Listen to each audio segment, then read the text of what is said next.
Guys आज पनि फेरि म केक लिएर जाँदैछु यसरी हेर्नु न बोकेर स्कुटीमा हो। अब चाहिँ हामी सिङतामदेखि होला किन भन्दाखेरि चाहिँ आज पनि फेरि केक किन लिएर आज खास हामीले चाहिँ मदर्स डेको लागि लाँदै थियौँ। अन्त आमाले भन्नुभयो आज हाम्रो एनिभर्सरी पनि हो भनेर त्यहाँदेखि अब मदर्स डे पनि एनिभर्सरी हो नै भनेर हामीले केही नरहेको किन केक पनि लग्यौँ हेर्नु कालो बाटो सिङतामदेखि म बाटो यस्तो छ। अनि म हेरेँ अनि पछाडि यसो यता पुग्यो अगाडि म्याडम बसिरहेको छ। यहाँ चाहिँ बाउ छोरीको अलिकति बसाइ मिलेको छैन क्या बस्दैछ पुरा मिलाइ भयो भन्दै बस्दैछ। म चाहिँ यहाँ पछाडि एकदम हेरिहाल्नु यो चाहिँ ड्यामको माथि बनिएको रोड अस्ति माथि के भन्छ चुङथाङको ड्याम फुटेर बाटो रोड पुल बिगारेको थियो र सिङतामको त्यहाँदेखि त्यता ड्यामबाट बनाएको यो ड्यामको माथिबाट हिँड्छ यो रोड चाहिँ हो। यो आदर्श गाउँको चाहिँ तल पर्छ हो। हेरिहाल्नु यस्तो छ रोड फेरि ड्याम बनिँदैछ जस्तो लाग्यो हुन्थ्यो हो। पानी पनि पुरा अहिले पनि निकै रहेछ।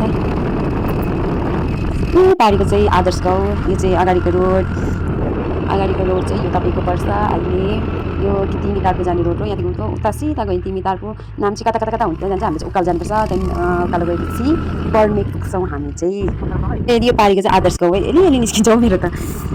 यो चाहिँ पुरा नानी मन्दिर माथिको मङ्गलधाम भन्छ सिक्किमको मङ्गलधाम चाहिँ यही हो। हामी जाँदाखेरि घर जाँदाखेरि यो बाटो पर्छ हाम्रोमा मतलब यो मन्दिर पर्छ मजा आउँछ।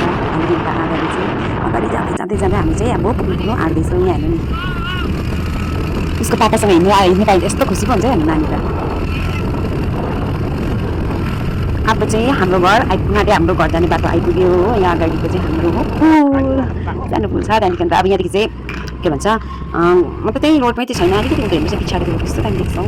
अहिले अलिकति पिस भएमा चाहिँ पछाडि आइपुग्यो। यहाँनिर अब राख्नुपर्छ स्कुटी हो त्यही सामानहरू पनि झाऱ्यौँ ओऱ्यौँ यहाँनिर हेरिहाल्नु हुँदै जानुपर्छ।